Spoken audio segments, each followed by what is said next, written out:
A very good morning all of you, and in this part of video I will discuss a topic called epidermal tissue. Many of the students have confusion in this tissue क्योंकि यहाँ पर हमने ये मे भी skip कर दिया है topic. तो आज हम यहाँ पर एपिडर्मल टिश्यू को डिटेल में पढ़ते हैं। ओके, सो बच्चा यहाँ पर मैंने आपका बताया था कि किसी भी प्लांट का कोई भी पार्ट जो है, अगर आप उसका ट्रांसफर सेक्शन ले रहे हो, transfer section of like I am taking off stem. Okay, so यहाँ पर जब हम ट्रांसफर सेक्शन लेते हैं then that transfer section looks like that too. Transfer section क्या है? Like this is a wood and if you are cutting it in this manner, तो ये आपका क्या है, आपको इस तरह से गोल दिखेगा। तो ये क्या है? ट्रांसवर्स व्यू है। तो ट्रांसवर्स व्यू में I have told you the outer most layer जो होती है that is epidermal layer. Epidermal layer, then inside this बिल्कुल सेंटर में, चाहे रूट है चाहे आपका स्टेम है, बिल्कुल सेंटर में यहाँ पर जो प्रेजेंट होता है this is the conducting tissue.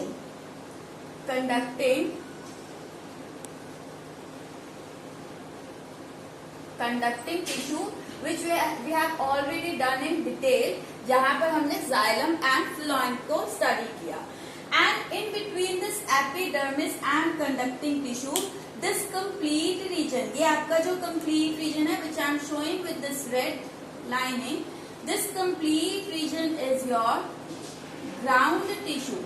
इसको हम क्या कहते हैं? This is the ground tissue. And यहाँ पर ये ground tissue, this region is ground tissue. Okay, ground tissue आपका in case of root and stem, इसी ground tissue को हम generally cortex term देते हैं। and in case of your leaf के केस में ground tissue में हम क्या कहते हैं? that here the mesophyll cells are present. So this is how the transfer section of any part of plant, whether it is stem, whether it is root, looks like. Okay. अब यहाँ पर हम सबसे पहले आपके इसे हम डिटेल में कर चुके, कंडक्टिंग टिश्यू और we can say vascular bundle, जहाँ पर हमने बात की थी आपके किसकी? यहाँ पर हमने बात की है जाइलम एंड फ्लोएम की, which is involved in conduction of water and food. Now we will take the first tissue here. So यहाँ पर नेक्स्ट आपका मैं टिश्यू ले रही हूँ that is epidermal tissue. Okay, अब एपिडर्मल टिश्यू को अगर मैं इसी को एनलार्ज मैग्नीफाई कर देखूं तो बच्चा एपिडर्मिस आपके बैरल शेप पेरेन्काइमेटस सेल की बनी होगी। ये बैरल शेप है। बैरल आपके जो ड्रम्स होते हैं वो आपने देखे होंगे कि इस तरह से ब्रॉड होते हैं और देन आपके यहाँ पर ये कॉर्नर पर थोड़े से पतले होते हैं। So this is what, this is barrel shape. So यहाँ पर आपका ये एपिडर्मिस आपको इस तरह की दिखती है। ओके, सो यहाँ पर एपिडर्मिस क्या है? It is single layer made up of barrel shape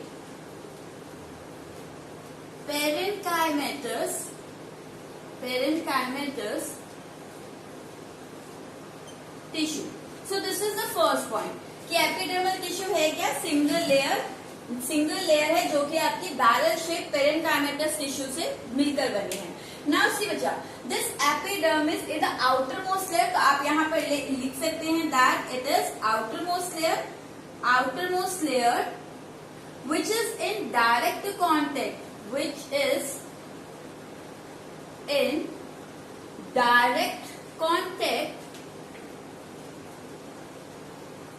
with external environment। ये आपके आउटर मोस्ट लेयर है जो कि एक्सटर्नल एनवायरमेंट के डायरेक्ट कांटेक्ट में है। ओके, तो यहाँ पर ये चीज भी क्लियर है। अब अच्छा, कोई भी लेयर जो आउटर एटमोस्फेयर के डायरेक्ट कांटेक्ट में हो तो वो नेचर वाइज क्या होगी? It is protective in nature. ये नेचर वाइज क्या है? प्रोटेक्टिव है। क्यों प्रोटेक्टिव हम बोल रहे हैं?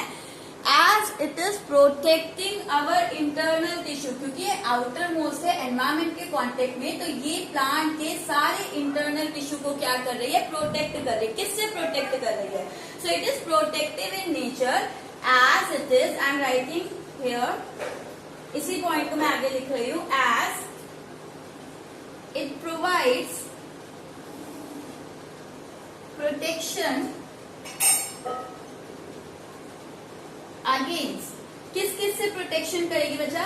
सबसे पहला आपका एबायोटिक स्ट्रेस. सबसे पहला आपका एबायोटिक स्ट्रेस. एबायोटिक स्ट्रेस के अंदर हम इंक्लूड करते हैं जैसे आपके आसपास का जो क्लाइमेट चेंज होता रहता है उससे हम कह रहे हैं स्ट्रेस यानी दिक्कत है. ठीक है. एबायोटिक फैक्टर्स होते हैं जैसे आपके प्लांट के आसपास टेम्परेचर बढ़ गया, ठीक है, एंड प्लांट के आसपास बहुत ज्यादा आपकी बारिश हो रही है, बर्फ गिर रही है, तो वहां पर इंटरनल टिश्यू को एक्सटर्नल फैक्टर्स का कोई भी यहाँ पर नुकसान ना हो, तो हम कहते हैं जो आपके क्लाइमेटिक चेंज हो रहा है, क्लाइमेटिक चेंजेस हो रहे हैं, उससे ये एपिडर्मिस इंटरनल टिश्यू को प्रिवेंट कर रही है. अगर बहुत ज्यादा लाइट या टेम्परेचर इंक्रीज होगा तो यहाँ के जो सेल्स है उनसे सारा वाटर क्या हो जाएगा, वाटर आपका ट्रांसपायर हो जाएगा. तो यहाँ पर क्लाइमेटिक चेंज जो है सराउंडिंग में उससे इंटरनल टिश्यू को प्रोटेक्ट करने का काम करे. ठीक है.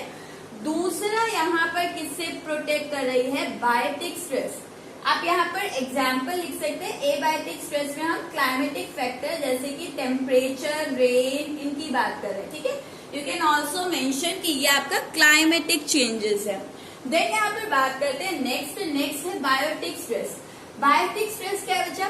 बायोटिक स्ट्रेस होता है जहां पर हम बात करें एनवायरमेंट में प्रेजेंट इंसेक्ट्स या फिर हम बात करें हार्मफुल माइक्रोब्स की जो आपके पौधे को नुकसान पहुंचा सकते हैं.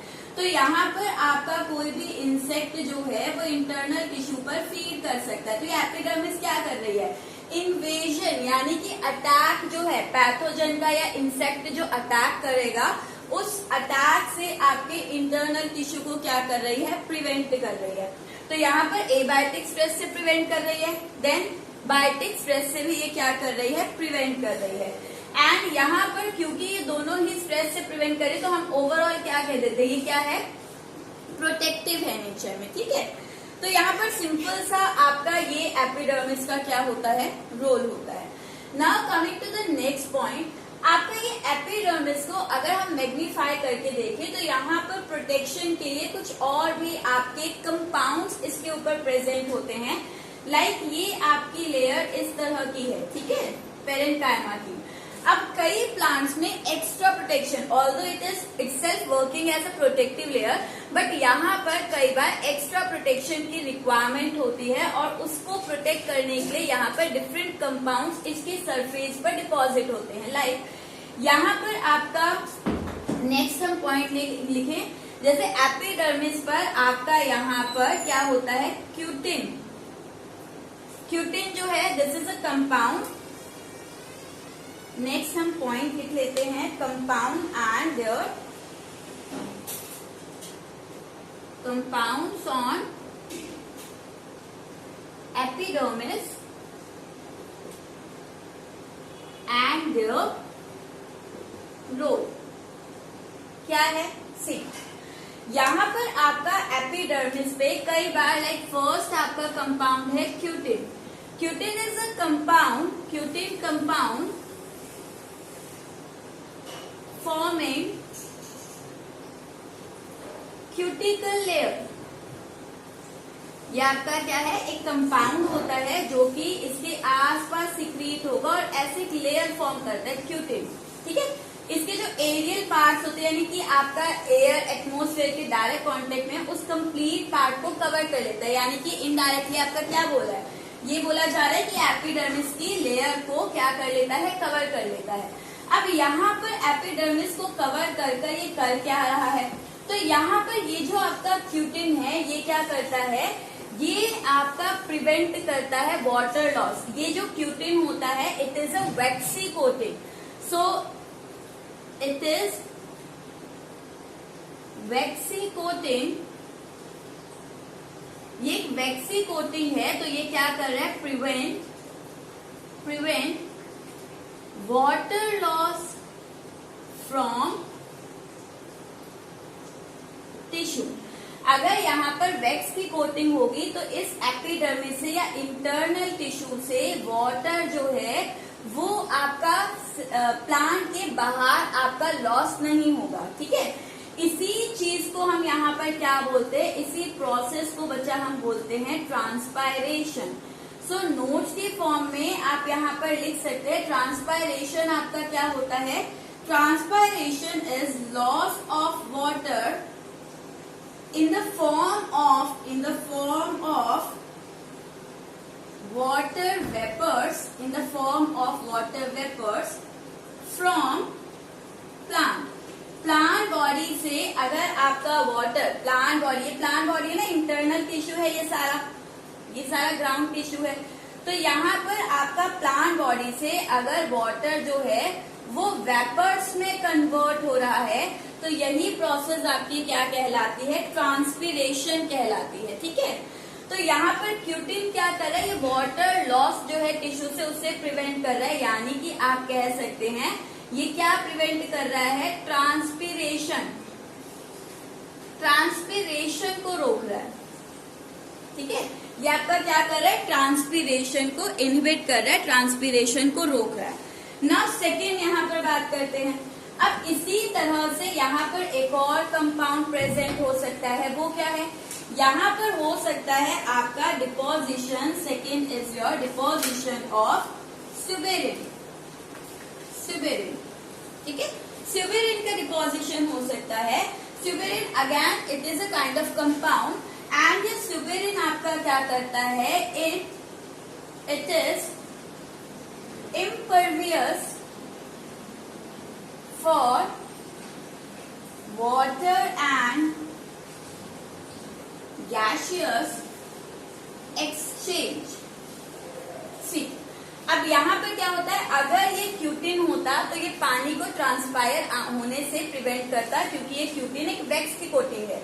अगर यहाँ पर स्यूबेरिन हो तो स्यूबेरिन आपका क्या करता है बच्चों, स्यूबेरिन भी आपका वाटर लॉस प्रिवेंट करता है, बट कैसे, यहाँ पर ये सिर्फ पानी को नहीं रोक रहा है, ये स्यूबेरिन आपका ना तो यहाँ पर वाटर का एक्सचेंज होने देता है, मतलब एटमॉस्फेयर से कई प्लांट्स होते हैं जो डायरेक्ट आपका एटमॉस्फेयर से भी वाटर को एब्जॉर्ब कर सकते हैं। ठीक है, कई बेलें होती हैं, तो यहाँ पर आपका एटमॉस्फेयर से वाटर को इनसाइड भी नहीं आने देगा। और ये हम एपिडर्मिस रूट में भी ले सकते हैं, तो रूट में अगर ये वाटर सॉइल में है तो स्यूबेरिन का अगर डिपोजिशन हो तो ना तो ये वाटर इनसाइड आ सकता है, ना ही इनसाइड का वाटर आउटसाइड जा सकता है। इसी तरह ये गैसेस को भी एक्सचेंज नहीं होने देता। अगर स्यूबेरिन का डिपोजिशन होता है बच्चा तो यहाँ पर गैसेस भी इनसाइड और आउटसाइड मूव नहीं कर सकती, मतलब ना तो एटमॉस्फेयर से प्लांट सेल के अंदर कुछ आएगा, ना प्लांट सेल से बाहर कुछ जाएगा, और वो क्या, ना तो वाटर मूव कर रहा है और ना ही यहाँ पर गैसेस एक्सचेंज हो पा रही है। गैसेस यानी कि प्लांट के अंदर कौन सी गैसेस, सेम हमारी तरह उनके अंदर भी O2 एंड CO2 का एक्सचेंज चलता है। तो ये आपका इम्परवियस होता है, पूरी तरह से रोक रहा है। ठीक है, वैक्सी कोटिंग प्रिवेंट कर रही है, वो कम कर सकती है, लेकिन ये तो पूरी तरह से रोक देता है कि यहाँ पर एक्सचेंज होने ही नहीं देता वाटर और स्यूबेरिन का, सॉरी वाटर और गैसेस का। अब ये स्यूबेरिन आपका प्रेजेंट कहाँ होता है, तो it is present in fourth layer of stem. Cork मैं आपको बता चुकी हूँ जब सेल का चैप्टर रिवाइज हुआ था कि कोर्क क्या होता है, इसी एपिडर्मिस में जब ये प्लांट आपका मैच्योर हो जाता है तो यही एपिडर्मिस अभी तो कहला रही है स्टेम की, बाद में यही एपिडर्मिस इस तरह से छाल में शेड ऑफ होकर बाहर निकलने लगती है, अपने आप टूटने लगती है, उसी को हम क्या कहते हैं, कोर्क टिश्यू। तो ये आपका आउटर मोस्ट डेड टिश्यू है, यानी कि जब आपका इमेच्योर प्लांट है तब तो हम कह रहे हैं एपिडर्मिस की स्टेम के ऊपर आपके आउटर मोस्ट एपिडर्मिस है, लेकिन जब वो स्टेम मेच्योर हो जाती है तो उसी एपिडर्मिस को रिप्लेस कर देता है कौन? कोर्क। तो कोर्क आपका एक डेड टिश्यू होता है और इस कोर्क पर आपके स्यूबेरिन की डिपोजिशन है, तो वहां से आपका गैस एक्सचेंज या वाटर एक्सचेंज नहीं हो पाएगा। सी, अगर प्लांट में गैस एक्सचेंज नहीं हो पा रहा है तो प्लांट तो सर्वाइव नहीं कर पाएगा। वाई? क्योंकि उसे CO2 तो चाहिए फूड बनाने के लिए। तो बच्चा यहाँ पर आपका इस एपिडर्मल लेयर के ऊपर स्यूबेरिन है, लेकिन यहाँ पर इसी एपिडर्मिस में एक और आपका यहाँ पर सेल होता है which is called your stomata. तो यही एपिडर्मिस पर आपके कुछ इस तरह के सेल्स प्रेजेंट होते हैं। अब यहाँ पर एक्सचेंज आपका इस एपिडर्मल लेयर से नहीं हो रहा है, बट यहाँ पर इस स्टोमेटा के थ्रू आपका एक्सचेंज जो है वो रहेगा। एक्सचेंज जो है वो कॉन्टिन्यूअसली होता रहेगा। ठीक है, तो यहाँ पर इतना आई होप आपको क्लियर हो कि ये आपके कुछ कंपाउंड है जो एपिडर्मिस पर प्रेजेंट होते हैं और डिफरेंट रोल जो है वो प्ले करते हैं। लाइक क्यूटिन है, देन आपका स्यूबेरिन है। अब यहाँ पर फंगस में आपका यहाँ पर एक और होता है, but fungus is not a kind of your plant, but यहाँ पर लेते हो। अच्छा, फंगस में आपकी जो सेल वॉल होती है, cell wall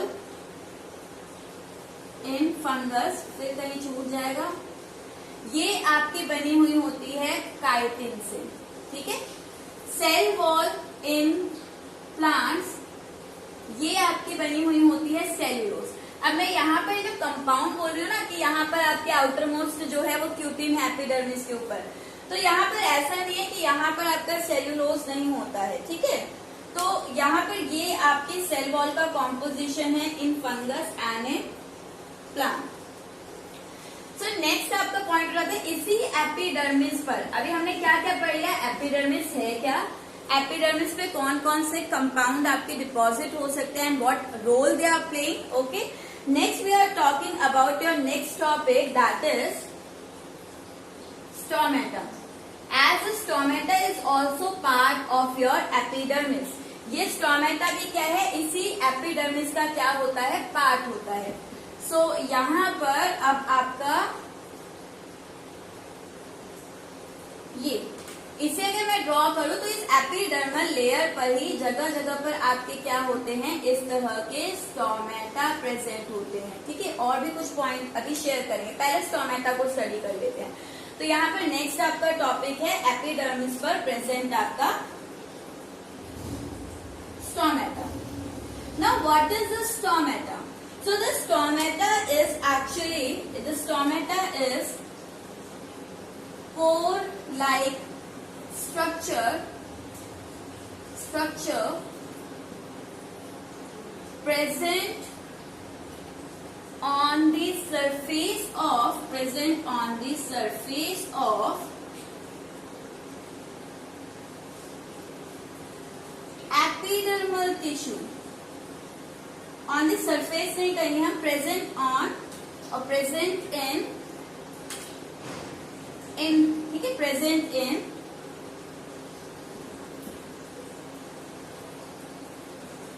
epidermal tissue. Epidermal tissue पर पोर लाइक स्ट्रक्चर जो प्रेजेंट होते हैं, या फिर यहाँ पर टाइनी स्ट्रक्चर आप बोल सकते हो, छोटे छोटे स्ट्रक्चर प्रेजेंट होते हैं, they are called stomata. Okay, अब अच्छा, इस स्टोमेटा को मैं अगर एनलार्ज कर शो करूँ आपको, तो ये स्टोमेटा बना किससे है? सी, आपको स्टोमेटा दिखेगा इस तरह का। जब आप कोई ट्रांसफर सेक्शन देखते हो ना माइक्रोस्कोप में, एपिडर्मिस निकाल कर, लाइक ये आपकी लीफ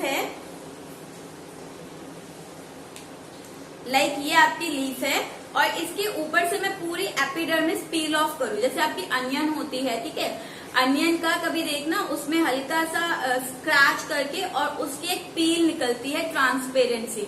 अगर उस पील को आप माइक्रोस्कोप के अंदर शो करें या देखें तो आपको इस तरह का स्ट्रक्चर दिखता है वहां पर कि ये आपका स्टोमेटा प्रेजेंट होगा और इसके साइड में ये कुछ आपके सेल्स प्रेजेंट होंगे। सो this is the structure of your stomata. ठीक है, और यहाँ पर आपकी एज इट इज ड्रॉ कर देते हैं अंडरस्टैंडिंग के लिए।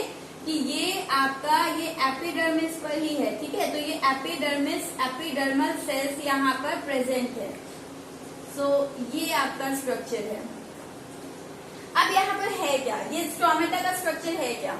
तो स्टोमेटा के अंदर बच्चे यहाँ पर ये होते हैं दो किडनी शेप, ये आपको दिख रहे हैं किडनी बीन शेप, जो राजमा होता है वैसे है। तो ये आपके दो होते हैं किडनी बीन शेप, जिन्हें हम कहते हैं गार्ड सेल। गार्ड सेल, ठीक है। सेल है तो इन गार्ड सेल के पास अपना न्यूक्लियस होगा, ठीक है। ये आपका इन गार्ड सेल का क्या है, न्यूक्लियस है। अलोंग विद दिस यहाँ पर पेरिफेरी पर ये डॉट डॉट स्ट्रक्चर जो मैं बना रही हूँ, ये गार्ड सेल के अंदर क्या होते हैं, ये पेरिफेरी यानी कि कॉर्नर पर ही प्रेजेंट होंगे, ठीक है। तो ये आपके गार्ड सेल में प्रेजेंट होते हैं dot like structure which are called your chloroplast. ये स्ट्रक्चर आपने पढ़ा है सेल में। तो ये आपके इसके कॉर्नर पर अगर एनलार्ज करके देखो तो ये चीज है, दिस इज न्यूक्लियस, और ये कॉर्नर पर आपके यहाँ पर प्रेजेंट है, these are your chloroplast. I hope अब आपको ये स्ट्रक्चर क्लियर होगी। तो ये न्यूक्लियस है, ये क्लोरोप्लास्ट है, एंड ये किडनी शेप का क्या है, गार्ड सेल है।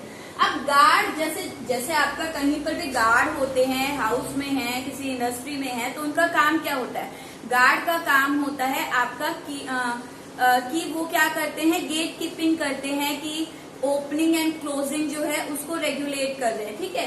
तो यहाँ पर भी गार्ड क्या कर रहे हैं, एक दरवाजा है जिसे ओपन और क्लोज करने में हेल्प कर रहे हैं, और उसी को हम कहते हैं दिस इनसाइड। ये आपका जो है दिस वन, ये आपका होता है, this is called your stomatal pore. Stomatal pore यानी कि स्टोमेटा का पोर।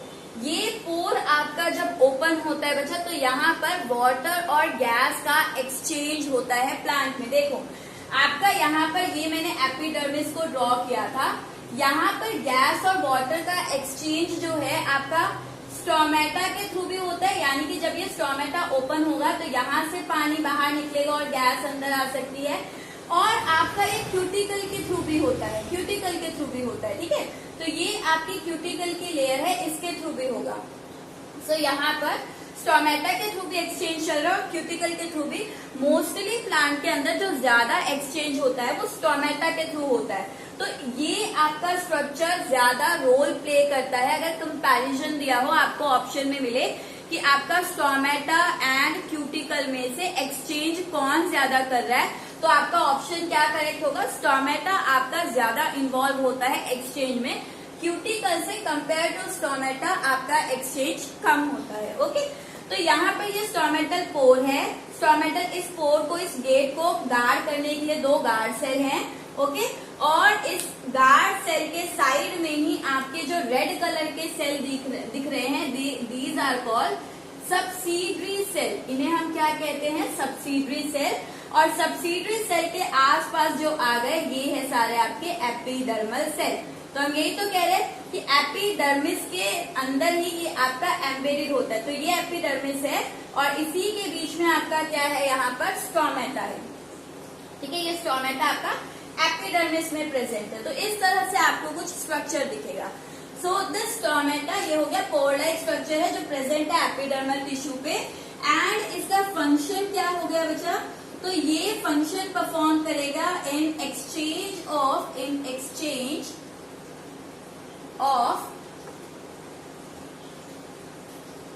gases, exchange of gases and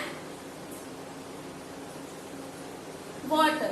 ठीक है, जब भी वाटर का एक्सचेंज की बात हो रही है, यानी कि यहाँ पर ट्रांसपीरेशन की, वाटर बाहर जा रहा है, ट्रांसपीरेशन की बात हो रही है, वाटर वेपर्स में कन्वर्ट हो रहा है। ओके, तो यहाँ पर हमने एपिडर्मिस में क्या कवर कर लिया, एपिडर्मिस के बारे में, किस कंपाउंड से बनी हुई है। एपिडर्मिस में एक स्ट्रक्चर प्रेजेंट होता है विच इज कॉल्ड स्टोमेटा।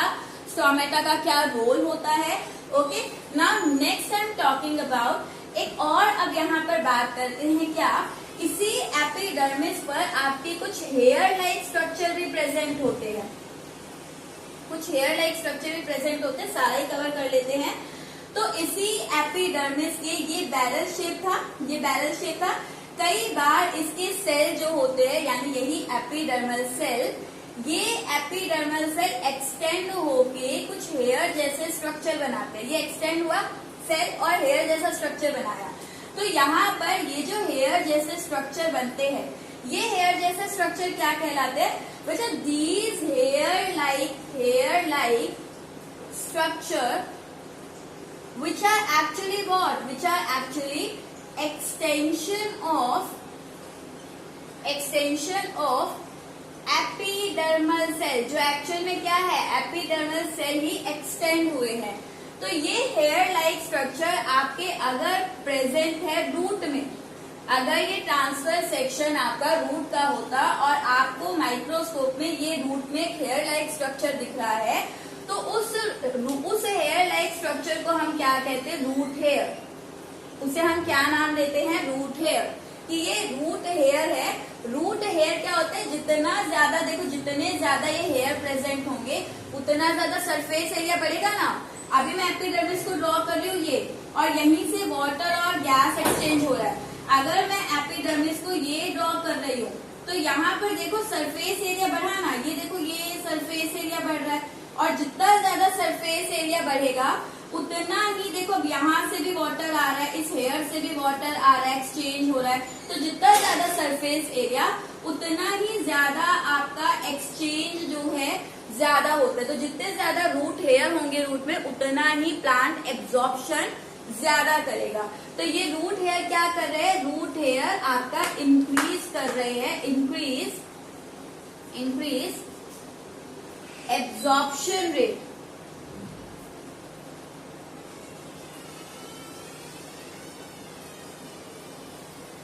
ये क्या कर रहे हैं? इंक्रीज कर रहे हैं एब्जॉर्प्शन रेट को। ओके, नाउ अगर ये हेयर लाइक स्ट्रक्चर आपका प्रेजेंट हो स्टेम में, रेयर होता है बट कई स्टेम के स्ट्रक्चर में भी आपका ये हेयर लाइक स्ट्रक्चर प्रेजेंट होगा, then there we are calling it a name trichome. ठीक है, तो अगर ये hair like structure which is the extension of epidermal tissue, if it is present in root then it is called root hair. और जितने ज्यादा root hair उतना ज्यादा सरफेस एरिया एनहांस होगा फॉर एक्सचेंज। ओके, एंड अगर ये stem पर present है तो स्टेम पर इसी हेयर लाइक स्ट्रक्चर को हम क्या कह रहे हैं? We are calling a trichome. तो स्टेम पर हम इसे क्या कह रहे हैं? ट्राइकोम कह रहे हैं। ओके, सो यहाँ पर this is all about your epidermal tissue. ये आपका एपिडर्मल टिश्यू का outline complete. Okay, one more line और word is there in your NCERT in which the students are getting confuse. वो क्या है? यहाँ पर आपको बताई है कि जो गर्थ इंक्रीज होती है, गर्थ इंक्रीज होती है, वो हमने बात की थी बच्चा कि गर्थ इंक्रीज हो रही है लेटरल मेरिस्टेम से, लेटरल मेरिस्टेम से हो रही है। सो यहाँ पर गर्थ इंक्रीज करने में जो लेटरल मेरिस्टेम इन्वॉल्व होते हैं, ये कौन से होते हैं? एक आपका होता है cambium, cambium which is present in between xylem and phloem. जो कंडक्टिंग टिश्यू है उनके बीच में प्रेजेंट होगा। लाइक अगर मैं यहाँ पर ड्रॉ करूं,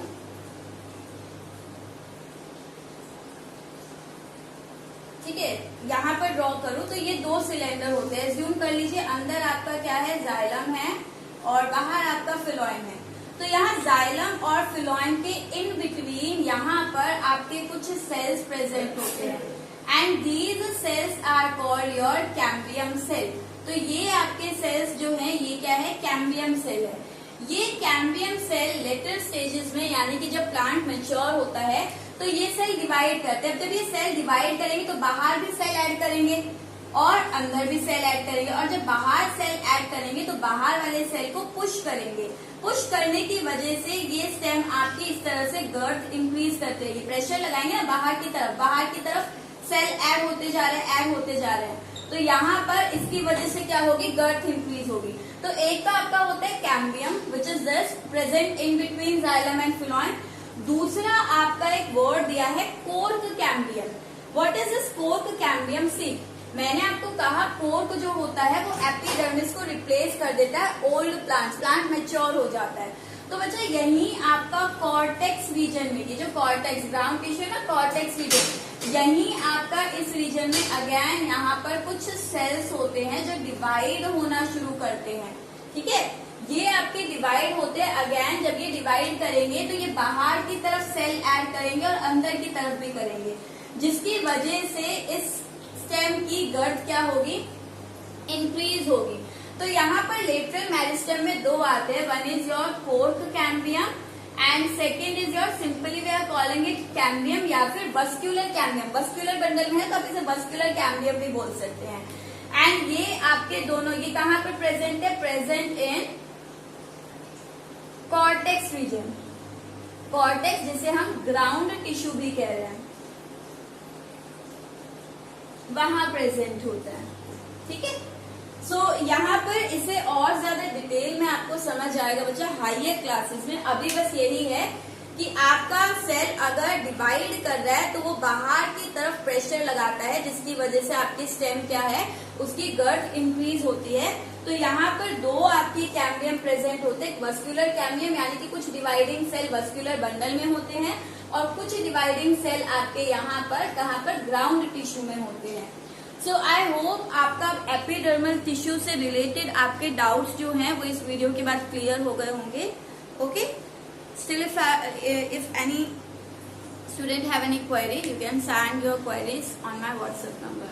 Okay, thank you so much.